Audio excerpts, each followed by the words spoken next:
Bueno, inicialmente nada más decirles estoy aquí un poquito apoyando al lugar porque les faltó un poco, un panelista no pudo llegar, entonces me pidieron si puedo subir a introducir aquí un poquito y llevar el foro.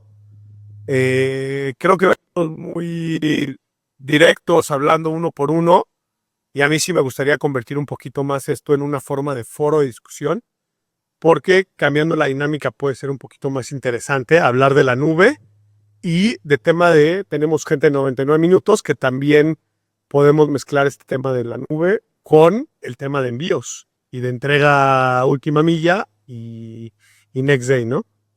Entonces, no sé si quieren comenzar presentándose y ahí tienen los micrófonos. Bueno, buenos días tardes a todos. Yo soy Brenda Cetina, como bien lo decían, soy la directora regional para Datadog en México. Y básicamente nosotros somos una compañía, si no lo habían escuchado, de observabilidad y de ciberseguridad, enfocadas a la parte de seguridad, particularmente justo en entornos nube y también híbridos, ¿no? Lo que es on-premise también. Y bueno, justo nuestro enfoque, ya que nacimos siendo digitales, nuestro enfoque es el tema de ayudar a las compañías a poder transaccionar y transicionar, perdón, a un ambiente más nube. Hola, hola. Súper. Bueno, de mi lado soy Carla Almeida, Head of Data de 99 Minutos. 99 Minutos inicialmente empezó como una empresa de última milla.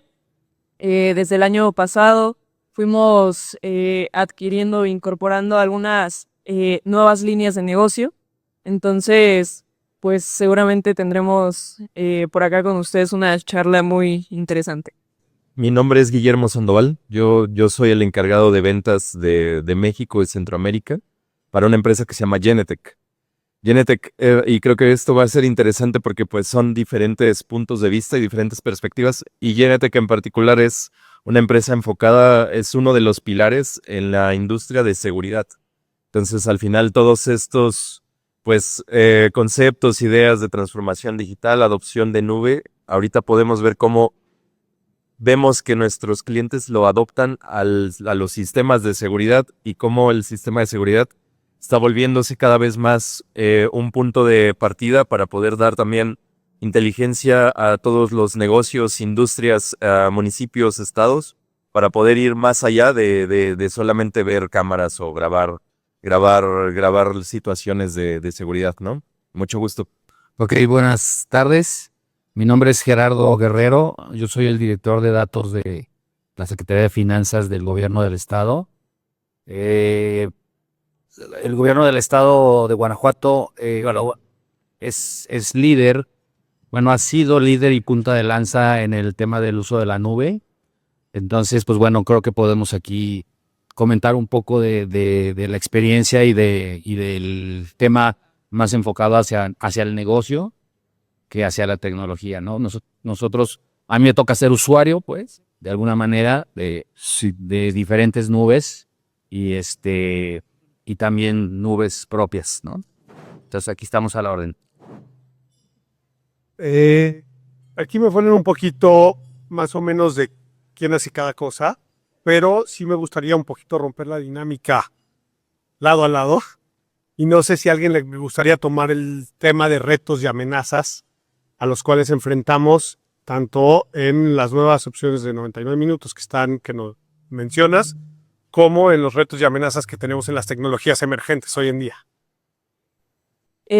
Bueno, de mi lado, hablando de estos temas de nube híbrida versus multinube, uno de los aspectos que me parece muy importante mencionar en esta toma de decisión entre una u otra opción es que a veces solemos dejarnos llevar un poco por el tema de la competencia o las líneas de negocio a las cuales pertenecemos, cuál es la tecnología que están implementando, etcétera.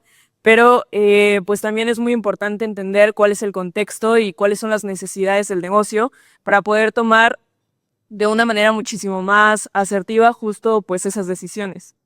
En ese orden de ideas, al menos por algunas publicaciones que he tenido oportunidad de leer, o platicando incluso en diversos foros con colegas en la parte de logística muy puntualmente. Sé que el tema de nube híbrida ha funcionado principalmente en temas de optimización de costos, en todo lo que tiene que ver con control de riesgos y pues esa parte puede ser un punto relevante, principalmente también en materia como de almacenamiento de datos que tienen que ver con almacenes o inventarios, por ejemplo. Todo ello puede quedar, por ejemplo, en on-premise, mientras algunos otros datos que no son tan delicados pueden estar en la nube pública. Hablando muy puntualmente del tema de 99 minutos, nosotros nos decidimos por la parte de multinube debido a que en su momento, estoy hablando como de hace un par de años, tuvimos como estas conversaciones de pues qué era lo más óptimo o lo que nos convenía. En nuestro caso muy puntual, estuvimos analizando temas de capacitación del personal. He tenido como la oportunidad de compartir ideas con el equipo o ingenieros de datos de Google o Mongo en ocasiones, y hay cosas tan risibles como se me olvidó indexar base de datos o algo así, y hablar como de temas más robustos de data centers y demás, pues también se vuelve complejo, ¿no? Hace unas semanas igual estaba como en otro foro y hablaban unos temas muy relevantes en materia como de data centers, en donde también la dinámica o ese acceso a este tipo de oportunidades ha evolucionado bastante rápido también, pero al menos en el momento en donde nosotros estábamos tomando la decisión, evaluamos muchos temas desde conectividad, un espacio físico, y la opción fue irnos puntualmente por multinube, ¿no? No sé si alguien quiera complementar, contrarrestar alguna opinión. Bueno, en nuestro caso, yo creo que la nube tiene yo lo traduzco en una palabra que significa disponibilidad, ¿no? Es decir, si tu disponibilidad debe de ser del 99.9%, pues no tienes otra más que la nube, ¿no? O meterle tú muchísimo dinero a un data center que tenga ese nivel de disponibilidad, ¿no? Entonces, bueno, si la disponibilidad no es tan necesaria, yo creo que sí hay un tema de optimización de costos, ¿no? Es decir, lo que no necesitas tanta disponibilidad, lo puedes tener en tus data centers sin problema. Lo que necesitas mucha disponibilidad, pues lo puedes tener en la nube para optimizar el costo. A veces creo yo que somos un poco paranoicos en el tema y todo lo queremos tener en la nube, ¿no? O sea, no, súbemelo a la nube porque lo necesito en la nube, ¿no? Y realmente no es cierto. O sea, no es requerido a ese nivel. Entonces, bueno, en nuestro caso se hace un análisis muy estricto para poder subir algo a la nube. Yo como usuario al ser el CDO, lo que yo hago es, digo, bueno, estos datos se van a procesar de esta manera. Entonces, en algunos casos, la latencia, por la cantidad de datos que manejamos, en algunos casos la latencia es mayor en la nube que en nuestros data centers. ¿Por qué? Porque los tenemos ahí en ese momento y interactúan con sistemas locales. Entonces, a veces hasta por velocidad nos conviene tenerlos locales, ¿no? O los procesamos locales y luego los subimos a la nube con algunas, vamos a decirlo así, con algunos resúmenes que ocupamos tener disponibles para lo que nosotros necesitamos, ¿no? Entonces, yo creo que tiene que haber un tema de costo, un tema de concientización hacia el interior, porque, por ejemplo, en nuestro caso, las dependencias de repente dicen, no, es que yo lo necesito en la nube, ¿no? Bueno, pero ¿por qué necesitas tanta disponibilidad? O sea, es lo que no entiendo. Tú eres un portal donde tú simplemente anuncias tus programas. No pasa nada si se cae de vez en cuando, ¿no? O sea, o se te cae de vez en cuando o algo, ¿no? Entonces, la inversión real es que el espacio lo vas a necesitar, el rack lo vas a necesitar, el enlace lo vas a necesitar, pero hay cosas que no vas a poder invertir tan fácilmente en un vamos a decirlo así, en un no break, en una redundancia de enlaces, en una redundancia de energía. Ahí sí, pues ahí sí vale la pena la nube, porque tener ese tipo de disponibilidad es muy, muy, muy caro, ¿no? Entonces, por eso la nube, pues es cara, por lo mismo, porque te están dando todo eso, ¿no? Y adicionalmente, tienes que jugar con la seguridad. O sea, la nube no te garantiza seguridad. Tú tienes que hacer tu propia estrategia de seguridad, como platicaron en las reuniones, digo, en el panel pasado. Se me hizo muy interesante todo lo que platicaron, precisamente porque, aparte de todo, tienes que lidiar con eso, ¿no? O sea, con la parte interna, la parte externa. Es muy poco, o sea, sí hay muchos ataques, pero normalmente son robots. O sea que nadie está realmente interesado en tus datos. Es decir, algunos simplemente tumban porque hay vulnerabilidades, pero hay gente que sí está interesada en tus datos y es muy poca. Pero es mucho más frecuente que de adentro surjan los problemas, ¿no? Entonces, volviendo al tema de la nube híbrida, pues bueno, creo yo que ese es el análisis que tenemos que hacer antes, y tratar de subir solamente lo que requiera una disponibilidad muy, muy alta por temas de costos, ¿no? Para dimensionar correctamente, pues bueno, el plan que vayas a contratar, ¿no? A ver, nosotros cómo es que lo vemos. La verdad es que no somos, vamos, somos usuarios de la nube porque nuestra compañía empezó 100% en la nube. Sin embargo, somos los que vemos esos retos que ustedes como usuarios de la nube también tienen. Nosotros somos partners principales de las nubes públicas más importantes del mundo, incluso las asiáticas, las nubes que actualmente están como en mejor disponibilidad en el mundo y en el mercado. Y me parece increíble y me parece, la verdad es que también escuchar esto que ustedes están diciendo de por qué todavía siguen, porque esa era mi pregunta. Mientras ustedes estaban hablando, yo decía, bueno, ¿y por qué no lo pasan todo a la nube, no? O sea, ¿cuál es el tema de todavía tener cosas on-premise? Y ahora es lo que veo y lo que entiendo. También la parte, por ejemplo, de estar teniendo esa interacción de una manera más rápida, eso es algo que tal vez no habíamos pensado en ese momento. Y bueno, ahora que tú lo mencionas, ok. Sin embargo, creo que en algún punto las compañías están apostando cada vez más por la parte de nube, ¿no? Y están apostando porque empiezan a ver que incluso muchas de las cosas que tienen locales empiezan a requerir mayor mantenimiento. Los equipos se vuelven tal vez obsoletos, tal vez viejos, tal vez necesitan mayor atención, y bueno, al final eso se vuelve más caro.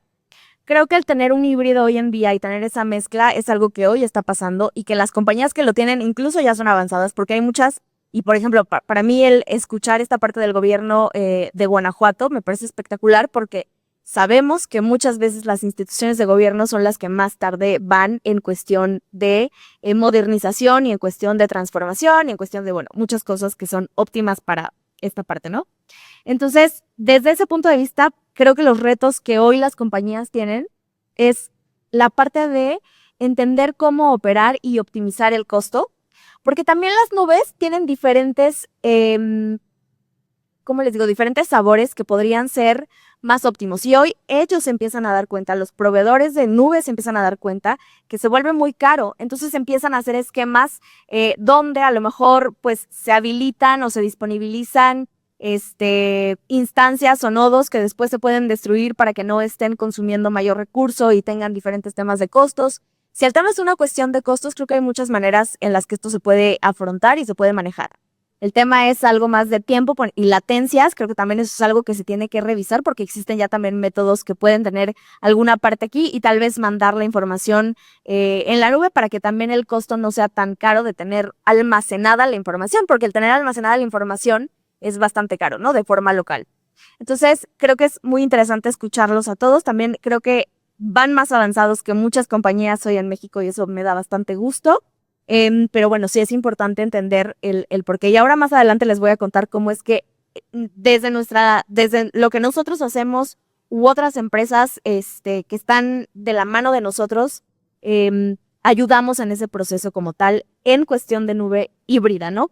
La verdad es que lo ideal siempre para nosotros va a ser tener lo más digital posible porque pues es hacia donde va, ¿no? Porque cada vez incluso las empresas empiezan a dejar de dar mantenimiento a sus mismos servicios operativos, a sus mismos, no sé, cajas, etcétera. Entonces creo que eso es algo interesante que podríamos analizar.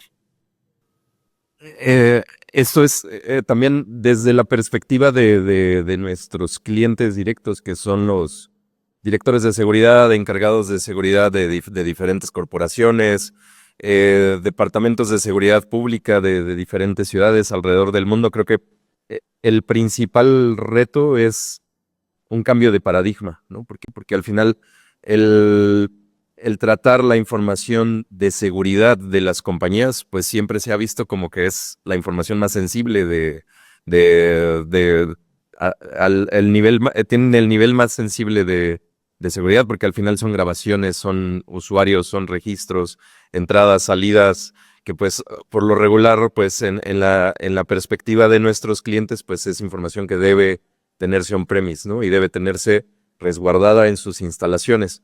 Pero también algo que hemos estado hablando ahorita es tanto disponibilidad y costos de inversión de poder construir un pequeño data center para poner un servidor, para poder grabar 60 días de el almacén que está muy lejano, que a lo mejor tiene poca infraestructura, poco acceso a poder tener suficiente capacidad eléctrica, aire acondicionado, que aquí es en donde nuestros usuarios empiezan a tener una perspectiva de poder tener sistemas híbridos, en donde a lo mejor locaciones muy remotas o que requieren poco, bueno, no poco, sino menor nivel de confidencialidad de datos, podrían hacer una inversión menor al poder hacer una conexión a una nube, que después esa nube que tiene, pues digamos que el mismo proveedor, hay una nube segura de Genetec corriendo sobre un proveedor mundial con Microsoft, entonces todas las bases de ciberseguridad y políticas de seguridad están ahí, están en la base, y poder conectar vía remota a los sistemas que tienen on-premise en instalaciones más delicadas. Entonces eso está empezando a suceder en terrenos de seguridad, en terrenos de operaciones de seguridad, y cada vez más vemos una adopción a tecnologías nube que puede evolucionar o puede crecer en el transcurso de los siguientes años.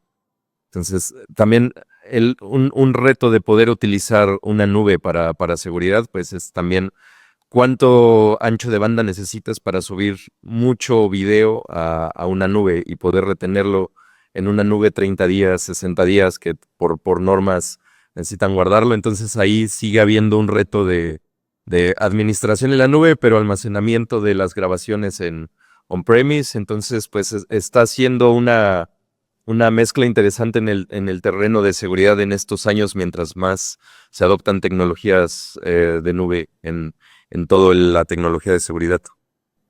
Bueno, a mí aquí me ponen experiencia en sus negocios, pero lo que estoy recibiendo o percibiendo acá es que de alguna u otra manera tenemos empresas que trabajan con empresas y datos que controlan dentro de sus mismas empresas.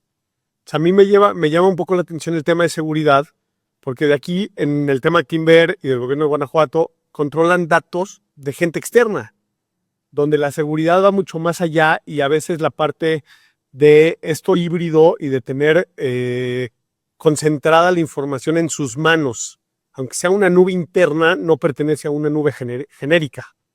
Entonces creo que eso es muy interesante y creo que la protección que deben de llevar es bastante diferente. No sé si nos quieran platicar algunos retos o que hayan enfrentado y soluciones que hayan tenido, así como las empresas que trabajan con empresas que llevan los datos, pero más a nivel empresarial que a nivel personal. Sí, bueno, en nuestro caso, yo creo que el reto más importante fue hace algunos años, yo todavía ni estaba, que fue dar el brinco, ¿no? Es decir, lo que comentaba aquí nuestra compañera. O sea, dar ese brinco a decir, no tengo mis datos, son datos del gobierno, no deben de salir de territorio nacional, que los primeros contratos así estaban, ¿no? Ese brinco ya se dio. O sea, a final de cuentas ya sabemos que la nube tiene manera de manejarse de manera segura. Nosotros efectivamente tenemos información muy sensible, datos de seguridad, datos de salud, datos ¿cómo se dice? De datos tributarios, ¿no? Que todos caen, esos que estoy mencionando, todos caen en la definición de datos sensibles, que son los que más. Entonces, el tema de la seguridad ahí es muy importante. Todavía tenemos algunas brechas que hay que cuidar. Tenemos muchas áreas de oportunidad, pero sí estamos trabajando muy duro en el tema tenemos herramientas bastante interesantes para el tema de cuidado de esos datos, de cuidado de fuga de información, de trabajar con el tema cultural, lo que comentaba un panelista anterior, decía, bueno, ¿cómo transmites ese espíritu a tu equipo, no? Eso también se está trabajando a través de una norma, la NOM 035, y estamos trabajando también con el Best Place to Work y otras cosas, que bueno, que de alguna manera ayudan a generar ese espíritu interno porque es bien fácil, de mi computadora bajo un Excel y me lo llevo a mi casa, ¿no? Obviamente estamos trabajando en que eso no se pueda hacer. Hay muchos sistemas en el gobierno donde se puede dar ese tipo de fuga de información, ¿no? Pero cada vez son menos, ¿no? Y tenemos ya, como comentaba, muchos elementos tecnológicos que nos ayudan a manejar esta información de manera mucho más segura, pero sí, definitivamente el tema cultural es básico, ¿no? Y tienes toda la razón. Nosotros trabajamos con pura información que no es nuestra, o sea, es información de personas, de ciudadanos. Normalmente lo que hacemos en el tema de datos es que hay una capa que no deja pasar, ¿no? Es decir, por ejemplo, yo te puedo decir ciertas cosas sobre ciertos ciudadanos, pero no sé quiénes son. Sé dónde están, sé que se les dieron apoyos, sé que recibieron una beca, sé que a lo mejor se construyó un puente, sé que sé muchas cosas, pero la capa de la identidad es una capa que está muy militarizada, ¿no? Entonces, de esa manera podemos trabajar y operar como, a final de cuentas, no me importa quién sea, si la política pública fue correcta, pues estoy trabajando bien, ¿no? Yo no necesito la identidad la necesito en el momento en el que se forma en una ventanilla y paga un servicio o recibe un apoyo, ahí sí necesito su identidad y eso se cuida con especial atención. Entonces, ese es el caso de nosotros. Yo quiero, justo, a ver, partiendo de lo que tú estás comentando, ¿no? De la parte de data, de la parte de seguridad, voy a mencionar un poco de retos que nosotros hemos visto con las compañías que estamos ayudando en ese proceso de migración, porque bien una plataforma de observabilidad de seguridad es justo lo que ayuda, ¿no? El poder tener una visión de lo que está pasando on-premise y también una visión de cómo se está migrando a la nube, hablando del servicio, hablando de la infraestructura, hablando de las redes, la conectividad, etcétera. Bueno, eso da a tener una mayor rapidez en ese proceso de migración y bueno, también ahorro de costos, etcétera, que ahora mencionaré. Pero quiero, partiendo de esto, comentarles que no sé si han leído recientes notas, datos de diferentes auditoras en el mundo de seguridad. Hoy en día el mayor porcentaje de filtración de datos y de hackeo de información en las compañías más grandes del mundo ha sido a través de la operación on-premise todavía. ¿Por qué? Pues no sé, diferentes cosas, ¿no? Cada caso será muy particular, pero a mí me llamó la atención leer ese dato. El mayor porcentaje de hackeo en este sentido ha sido a través de, pues sí, en la parte on-premise de las compañías. Y creo que al final esto es importante porque el tema de nube y el tal vez dejar la parte de datos en manos de alguna nube que es pública o de algunos otros, se puede tener de esa manera porque nosotros no estamos viendo las cajas en nuestras compañías, no lo estamos viendo en nuestro data center, no lo estamos viendo en algún lado donde pusimos y ubicamos una parte para tener esas cajas, ¿no? Y esos servidores. Sin embargo, la parte de vulnerar esa parte cada vez se puede volver un poco más, como que más, no quiero decir la palabra fácil, pero sí tal vez es más fácil. Porque al final, el tener un servicio de nube, lo que da justo la posibilidad es que no es que tú estés dejándole ese trabajo de que te asegure la información a la nube, porque al final también tenemos que tener, y las compañías tienen que tener estas plataformas como la de nosotros que pues les ayudan a entender dónde está vulnerando esa parte, dónde vienen las amenazas, dónde, no sé, los datos a través de diferentes logs que se estén generando y que se esté detectando esta parte de información. Sin embargo, el sí estar teniendo un servicio como tal, que eso es una nube, eso es un SaaS, ¿no? Es un servicio.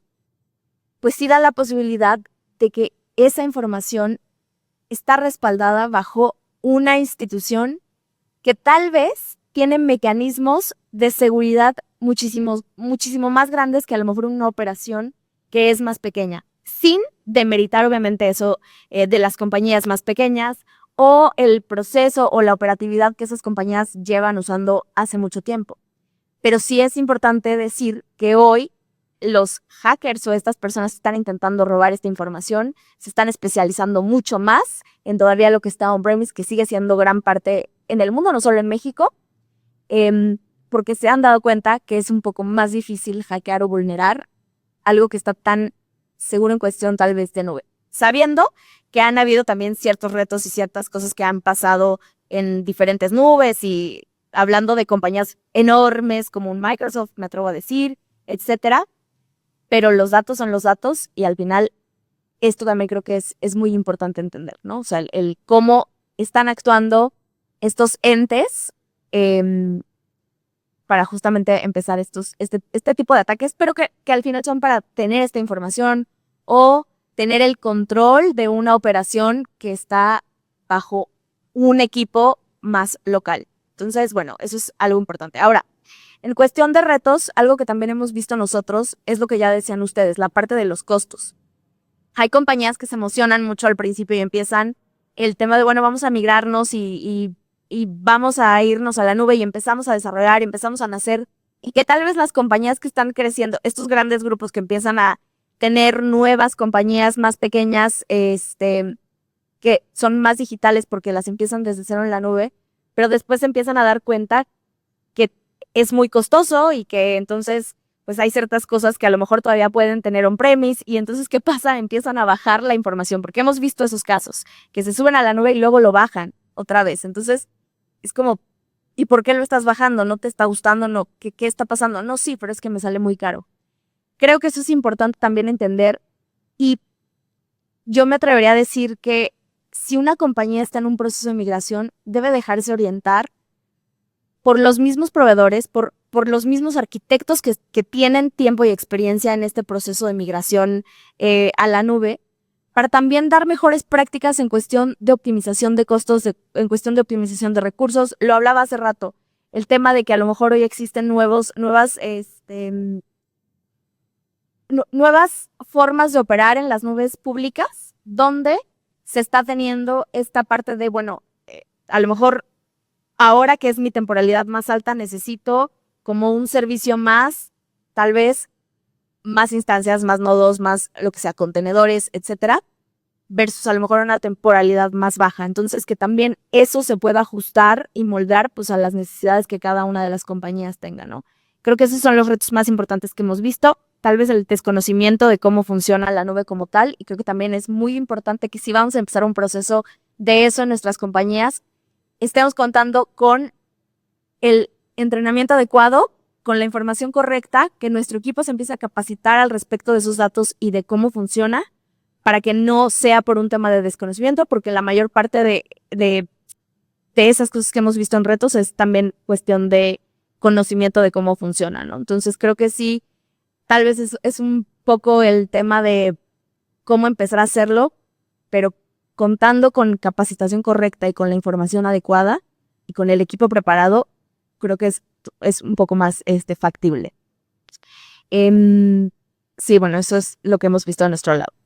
Bueno, pues creo que algo sería interesante el entender por qué 99 minutos toma la opción de cambiar su core de negocio y empezar a buscar, porque al fin y al cabo México no cuenta, o sea, envíos de México no es ninguna mentira de que normalmente es lenta, no es lo más productiva, y 99 minutos viene a romper, igual que las demás compañías, pero siendo más independiente sin ser la compañía gigante, ¿no? Entonces viene a romper esa última milla y ahorita deciden empezar a abrirse un poquito al tema de la nube, al tema del control de información. Y sí me interesaría saber por qué tomaron la decisión de extenderse a esa zona, ¿no? A esa rama. Bueno, ya lo mencionaba hace rato, más o menos como un poco. Ya hemos hablado en este panel de temas como de baja latencia, alta disponibilidad. Creo que uno de los aspectos también que no hemos discutido al 100% es un tema de una opción multinube, sumando a todo lo que ya dije de al final evaluamos temas de capacidad, temas de un acceso a Internet que fuera fácil, escalable. O sea, sí evaluamos muchos aspectos, incluyendo algunos que también ya han venido mencionando, como capacitación del equipo. Y mencioné hace un momento igual como cuestiones tan risibles que a veces utilizando como la nube, de repente a los desarrolladores se les puede llegar a pasar o no siempre tienen como las buenas prácticas. A hablar de un tema como de centros de datos, pues al menos en ese momento nos representaba pues un reto muchísimo más significativo que un entorno multinube. Retomando, uno de los aspectos que no se ha mencionado, me parece, es el tema de no tener una dependencia a un solo proveedor. En ese orden de ideas, y retomando un poco también el tema de seguridad, te permite de alguna manera también tener un control sobre tus datos, teniendo como un análisis de, a ver, tengo datos de clientes que son sensibles, tengo datos en materia de integraciones, tengo N tipos de datos diferentes, entonces, ¿a qué proveedor le voy a dar realmente esa responsabilidad de tú vas a gestionar como estos datos? Nosotros tenemos datos en AWS, tenemos datos en GCP, en su momento los tuvimos también con Azure, por ejemplo. Entonces, hemos venido teniendo como esta ruta de aprendizaje en esta parte como de nubes e incluso también creo que sumaría que hay muchas empresas que han visto un auge en este tema de la gestión multinube y por eso también es que se ha potencializado tanto. ¿Por qué? Porque las empresas empiezan a ver áreas de oportunidad, en tener opciones, más opciones y no solo la dependencia de un solo proveedor, y entonces surgen otras aristas de negocio que adentrar en materia de, bueno, entonces ahora tenemos muchas herramientas que nos permiten gestionar pues este tipo de entornos multinube. Entonces, básicamente fue como un tema o conversaciones que tuvimos hace un par de años y de nuestro lado nos ha funcionado, principalmente entendiendo qué datos vamos a literalmente tener almacenados en qué nube. Igual, creo que uno de los aspectos muy importantes es el tema de políticas, gobernanza de datos, o sea, es indispensable, porque a mí me parece personalmente como muy risible que a veces los principales riesgos pueden llegar a venir incluso desde la casa, ¿no? Ya se ha discutido muchísimo en el transcurso del día este tipo de temas en donde, y hace rato externaban como la pregunta de, bueno, y si mi hijo quiere estar ahí en mi compu, pues ¿qué hago, no? A eso me refiero con temas de, a veces la casa puede llegar a correr incluso más riesgo que algunos otros elementos externos. Entonces, pues esa parte de definir políticas muy estrictas de acceso a los datos, pero no solo eso, sino creo que la cultura de datos no solo va en un tema en donde nosotros como equipo de tecnología sepamos el uso y el manejo que le estamos dando al ciclo de vida del dato, sino también llevar esa cultura hacia el resto de la organización, porque a veces un C-Level no entiende por qué le estoy poniendo tantas restricciones en el compartir datos. Un C-Level no entiende que incluso en el simple hecho de compartir un CSV o un Excel, pues ahí podemos llegar a estar corriendo riesgos. Y una vez que vienen los problemas, entonces ahora sí es como, ¿sabes qué? Vamos a tener una junta y vamos a robustecer todo, ¿no? Entonces, de ahí viene como un poco la importancia de data y toda esta parte de cultura que siempre es bien importante, no solo como la parte de los tech skills, sino también que vamos a robustecer dentro como de una estrategia global, ¿no?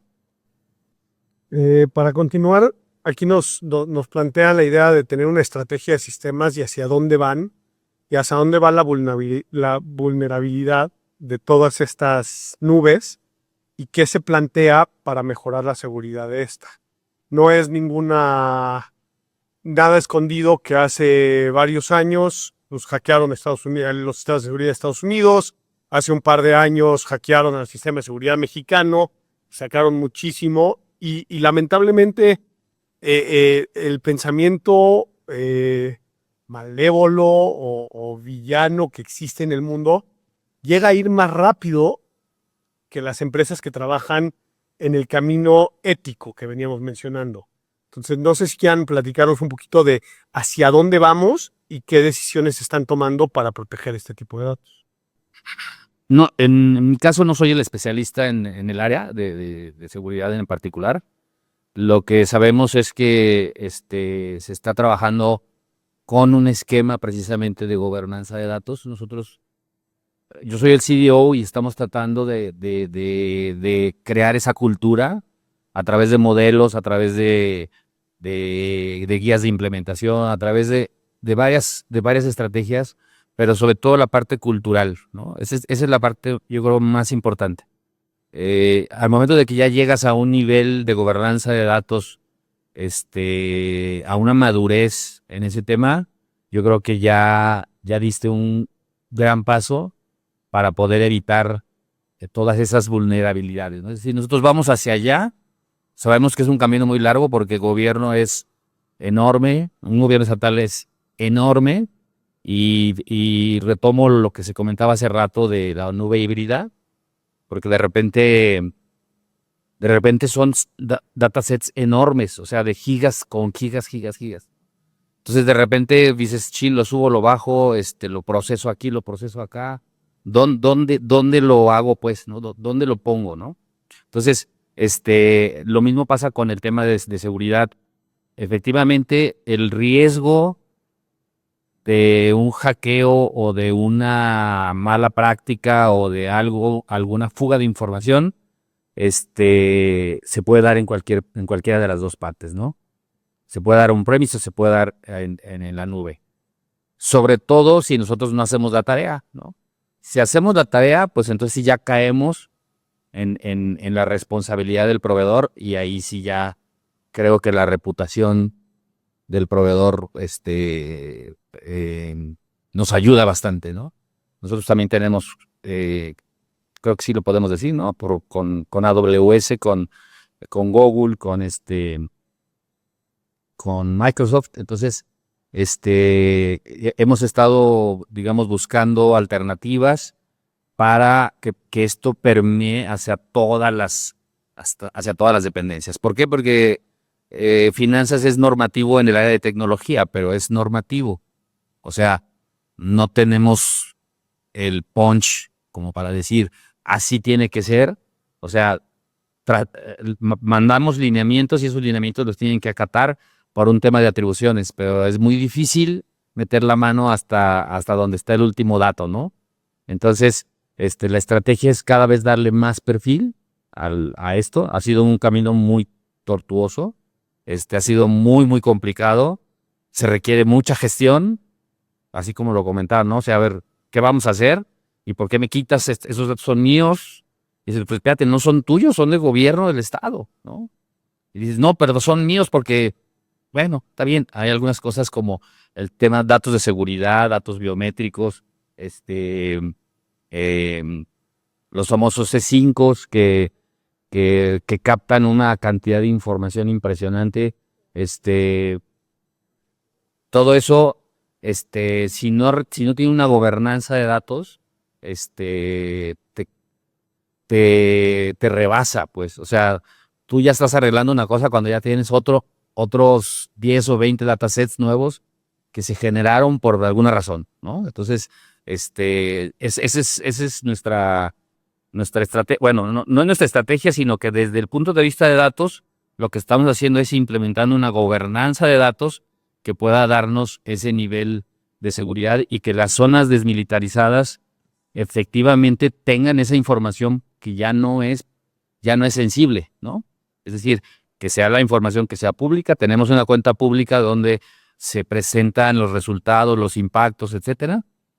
Y esa información pública, pues bueno, al ser pública cualquiera lo puede ver, pues, pero no tiene información sensible y está muy cuidada precisamente desde ese punto de vista, ¿no? Solo rápidamente, desde el punto de vista de la tecnología aplicada en los sistemas de seguridad, lo que hemos hablado en estos últimos años es que se tiene que tener conciencia de toda la cadena de suministro, ¿no? O de todos los dispositivos con los cuales estás trabajando, porque de nada sirve que tengas una super tecnología, una super plataforma con todas las políticas de ciberseguridad, de seguridad, con todo bajo control, si en determinado momento sigues utilizando un protocolo de comunicación obsoleto o que tiene vulnerabilidades conocidas o que le cuelgues a tu sistema una cámara que tiene, pues que viene de algún fabricante que no tiene pues una postura robusta en términos de ciberseguridad o que no toma conciencia de poder aplicar estas bases, porque al final ese sí, es un punto vulnerable y desde ese lugar puedes encontrar la manera de llegar a información sensible. Entonces solo quería ahí profundizar que pues no tenemos que tener conciencia de todo, ¿no? Desde el usuario, desde la plataforma, desde la comunicación y los dispositivos que estás conectando a tus sistemas. Hablando de gobierno, ¿alguna tendencia de trabajar de la mano con la Secretaría de Educación para esta ética de datos digitales a futuro? Para trabajar desde los niños los niños son esponjas, son los que mejores captan y tenemos una situación económica en el país que no es la mejor, pero a lo mejor podemos trabajar la ética desde chavos, desde chiquitos, para que crezcan con esta idea. No sé si existe algo o ya les dio una idea. Porque creo que es importante pensar a futuro y ese es por donde viene un poco la pregunta siguiente, ¿no? Que es la tendencia, a dónde vamos y a dónde vienen estos niños creciendo y entendiendo tanto las tecnologías o los CRMs o ERPs trabajando con la nube o la tecnología de protección de datos personales que el gobierno trabaja demasiado y estamos vulnerados definitivamente, ¿no? A ver, yo no trabajo en la SEP, pero yo creo que eso viene también desde la casa, la familia, etcétera. O sea, la parte ética no es algo que tenga que poner un programa a la SEP para que empecemos a hablar de eso con ellos desde chiquitos, ¿no? Y también creo que ellos cada vez tienen más acceso a información. O sea, todos los niños, los que tengan hijos, saben que tienen más acceso a información, que tienen acceso a un teléfono, un iPad desde muy chiquitos, que les da, obviamente, incluso la forma de ser como más rápidos que muchos de nosotros en muchas cosas, ¿no? Y empezar a investigar información e incluso a jugar con ChatGPT, etcétera. Como lo decían, incluso hasta muchos hacen la tarea con eso. Y eso es importante porque si bien las escuelas empiezan a tener estos temas de pedir el iPad como un recurso para la parte de educación, creo que también es súper importante que sea manejado de la mejor manera. El iPad no es para que te haga la tarea como tal, ¿no? O sea, no es para que te resuelva esta parte, es para que tú sepas cómo usarla a tu favor. Entonces, yo lo que creo en cuestión, y vuelvo, yo ni siquiera soy mamá, pero creo que sí es importante decir que que la ética viene desde la casa, desde decir, oye, ¿para qué quieres un teléfono, un celular? Y que los papás que están teniendo a esos hijos, pues, con este tipo de aparatos, pues sean también muy responsables. Porque al final eso mismo hace que la tendencia justo vaya a un mundo completamente digital. Ya hoy en día todo lo que están haciendo, incluso ellos son los que están comprando cosas online y haciendo e-commerce de muchas cosas, y los que tienen videojuegos también hacen transacciones donde compran cosas para los videojuegos que ni siquiera son físicas, ¿no? Que solamente es algo para que jueguen más rápido, ¿no? Entonces, solamente decir que la tendencia va hacia allá, es a lo digital 100%, y eso va a ser parte de lo que ellos ya están viviendo día a día. De hecho, ellos ni siquiera saben que existe un mundo obsoleto. Por ende, van a crecer dirigidos hacia ese mismo mundo, ¿no? Te la voy a poner un poco más difícil antes de llegar al gobierno. Los papás de hoy en día, sobre todo de los países latinoamericanos, no el 85%, sin pego estoy tirando un dedo al aire, pero no crecieron con esta ideología. Entonces necesitamos educar a los niños de alguna otra manera para que ellos sean los futuros papás que crezcan con esta idea. Porque en la casa no se los van a dar. Es más, la mayoría de los papás son demasiado egoístas y no quieren pasar tiempo con los hijos. Es más fácil darle el iPad o darle el celular y que se entretenga con el videojuego a que salgamos a jugar fútbol. O sea, aquí yo diría, no sé si de verdad si hay alguien del gobierno que pueda ver esto o sea de la SEP, pero si no, muchos de ustedes y muchos de nosotros somos de compañías privadas tal vez. ¿Qué podemos hacer nosotros para ayudar a esta gente y a estos adultos? Educarlos, meter campañas al respecto. Yo creo que sí he visto bastantes compañías que hablan y que intentan educar a estos papás que no crecieron con esta misma ideología, ¿no? Creo que si ustedes tienen la posibilidad de hacerlo desde sus compañías, háganlo. No sé si hay alguien del gobierno que pueda ver eso, pero bueno, sí es importante. Sí, mira, bueno, ahí hay muchos temas. Como gobierno, hacia el funcionario público existen códigos de ética que, bueno, los pueden o no tomarse en cuenta, porque efectivamente la ética sale de la casa, ¿no? Es decir, tú decides cómo tus hijos van a salir al mundo, preparados o no tan preparados para resistir una tentación o para resistir una adversidad, ¿no? Eso es por un lado. Ahora, la responsabilidad de la educación, y esto yo lo comento, me atrevo a comentarlo porque tengo mucha relación con Secretaría de Educación. Las brechas económicas todavía son demasiado grandes, ¿no? O sea, hablar de un niño que tiene un iPad o que me piden un iPad es una realidad de este tamañito, ¿sí? O sea, la gran mayoría de los alumnos son gente de pocos recursos que están en lugares muy apartados, que tienen poca conectividad. Que de hecho lo que sucedió ahora en la pandemia, que se abandonaron las escuelas y cuando regresamos ya no había computadoras, se tuvo que reconstruir todo, ¿no? Bueno, eso por un lado.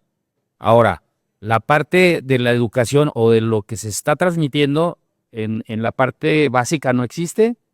No hay una educación ética digital, por decirlo así, pero en otros niveles de media superior ya se están empezando a meter temas, ¿no?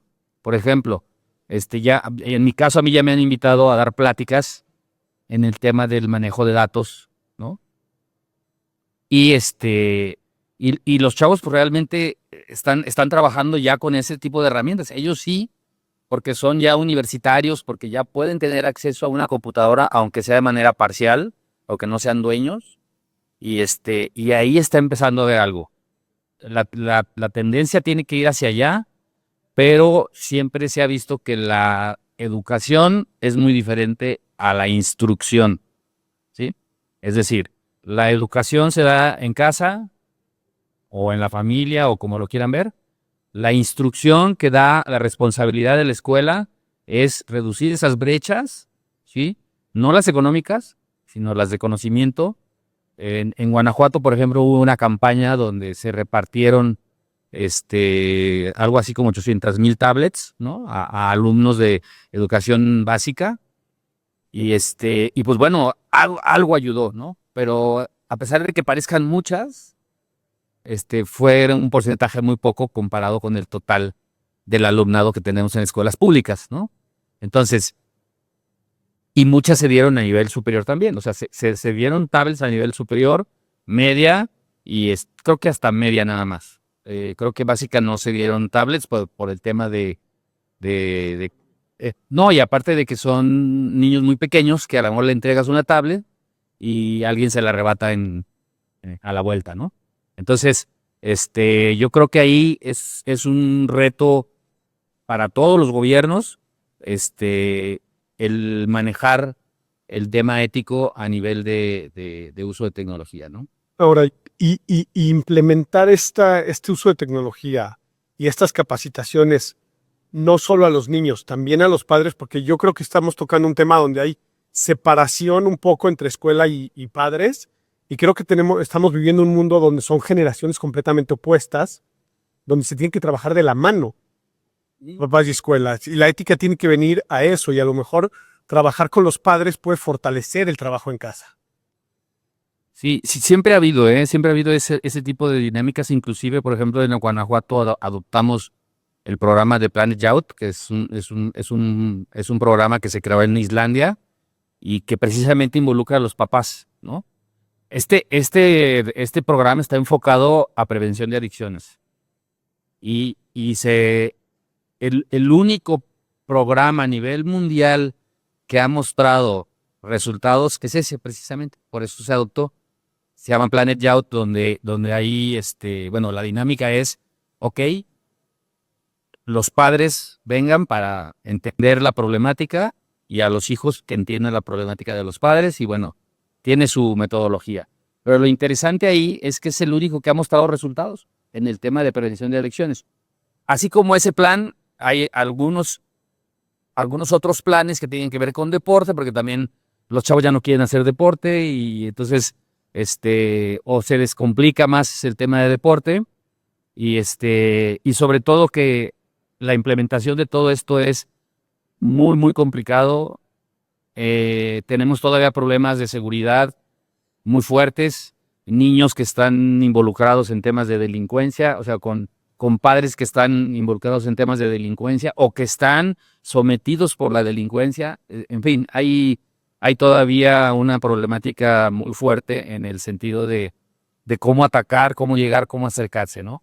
Inclusive hay un programa muy fuerte de rematricularización de los alumnos que abandonaron la escuela en COVID.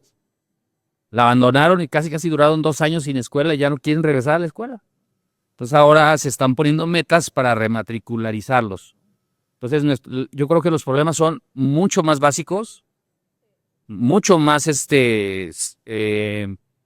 como me tocó en una reunión con Renapo, ¿no? Que decían, bueno, todavía tenemos 15 cuántas oficinas que se hacen las actas en ¿cómo se llama? En máquinas de escribir, ¿no? Y tú dices, bueno, no tengo internet, déjate, no tengo internet, no tengo ni luz. O sea, hay muchos Méxicos, hay muchísimos Méxicos. De hecho, una de las propuestas más fuertes de los gobiernos es llevar a internet a todos lados sin pensar en la ética del internet. Y por eso nace Altán, ¿no? Lo que es la compañía esta B2B de telefonía e internet en el mundo. Entonces, antes de ya para continuar, antes de las preguntas, nada más me gustaría tomar, y es un tema que yo no conozco, pero como les dije, estoy un poco improvisado en el día de hoy, pero sí me gustaría, tuvimos un candidato anteriormente que hablaba de manejar todos los procesos vía blockchain. Entonces, sí me interesa saber si existe algún tema de nubes y protección vía blockchain, no necesariamente cripto. Hablo blockchain, tecnología y protección de datos dentro de estos bloques de información que se manejan entre los gobiernos o entre las empresas privadas, ¿no? Bueno, lo que nosotros hemos visto es que el tema de blockchain no es un tema de criptomonedas. Es todo un tema, el tema de las criptomonedas, pero realmente las transacciones parecen ser mucho más atractivas son datos, son contratos, son hasta los temas notariales, ¿no? O sea, por ejemplo, ahí hay muchos temas. Escrituras. Exacto. O sea, el NFT te lleva las escrituras más que una foto de un chango, ¿no? Pues yo creo que si la tendencia es eso, al final creo que queda todo en la nube, no un papel en mi casa. Así es. Sí, en nuestro caso no hemos llegado a tanto, o sea, estamos utilizando ya firma electrónica casi en todos nuestros procesos. Tenemos otro tipo de innovaciones, pero el tema del blockchain todavía lo está analizando. Hay un área específica que tiene que ver con tecnologías nuevas, o sea, lo que es RID, pues ahí es donde está ahorita el tema, porque es un tema que todavía creo yo es muy, muy nuevo como para que lo adoptemos en gobierno sí, tan rápido, porque digo, los presupuestos luego son muy rígidos y de repente tú dices, bueno, yo, por ejemplo, lo que pasa con la nube, ¿no? Tenemos un contrato que tiene cierta flexibilidad, pero pues cierta flexibilidad, de ahí no te puedes mover.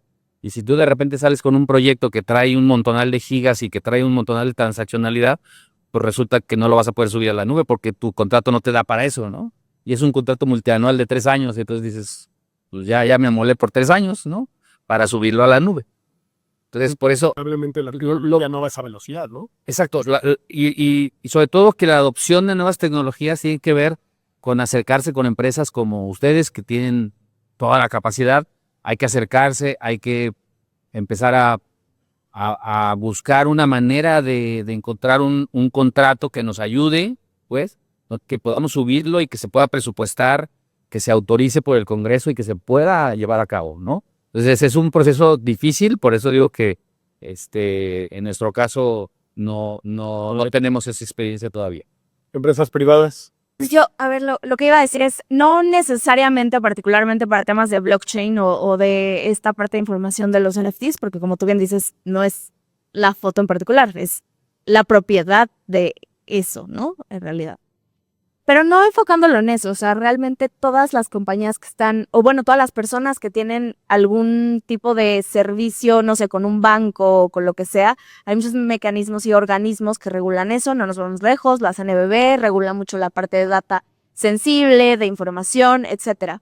Entonces, yo lo que les digo es que hoy las compañías de nube en ese proceso de transformación, por eso tienen partners como nosotros en este caso, que nosotros ayudamos a temas realmente de observabilidad de punta a punta y de seguridad para poder justo ayudar a las compañías a tener un tema donde solamente lo que se está viendo o se está observando es datos del sistema y no como tal ya sensibles, que eso es importante.